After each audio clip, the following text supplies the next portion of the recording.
हाँ जी स्टूडेंट्स, हम अपना पार्ट नंबर 11 ईदगाह पढ़ रहे थे। हमने पिछली वीडियो में क्या पढ़ा था कि जब वो मेले से घर आने लगते हैं तो उनके क्या है, दो दल बन जाते हैं। एक तरफ उसके बाकी सभी दोस्त होते हैं और एक तरफ वो अकेला होता है। तो उसमें जो मोहसिन होता है वो क्या करता है कि उसे नीचा दिखाने की कोशिश करता है, शायद कुछ ऐसी बातें करता है कि तुम्हारा तो जो चिमटा है वो रोज़ आग में जलेगा। लेकिन क्या होता है कि जो हामिद होता है वो बहुत ही अच्छे तरीके से उसे जवाब देता है कि जो बहादुर लोग होते हैं वो ही आग में कूदते हैं, तुम्हारे जो वकील है, सिपाही है, बिश्ती है, वो सिर्फ घर पर घुस जाएंगे। आग में कूदना सिर्फ बहादुरों का ही काम है।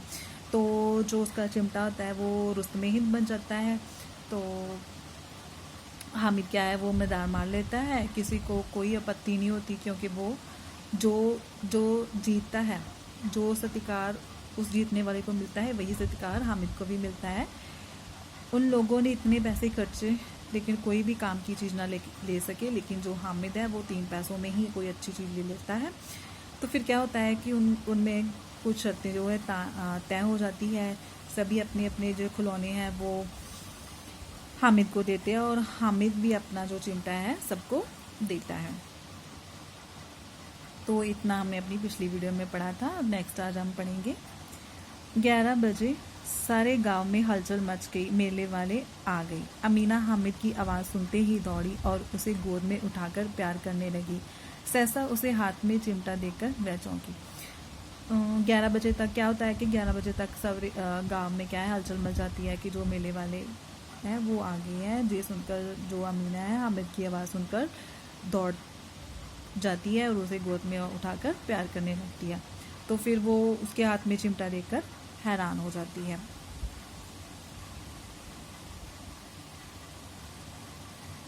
यह चिमटा कहाँ से लाया?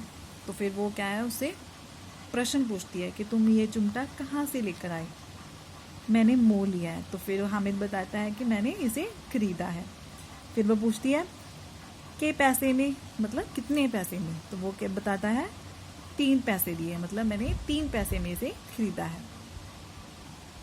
आगे अमीना ने छाती पीट ली। ये कैसा बेसमझ लड़का है कि दोपहर हुआ, कुछ खाया ना पिया, लाया क्या? चिमटा। सारे मेले में तुझे और क्या कोई चीज़ ना मिली जो यह लोहे का चिमटा उठा लाया?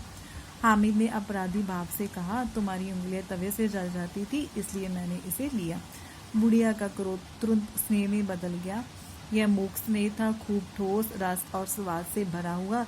बच्चे में कितना त्याग, कितना सद्भाव, कितना विवेक है। दूसरों को खिलौने लेते और मिठाई खाते देखकर उसका मन कितना ललचाया होगा। इतना जबत इससे हुआ कैसे?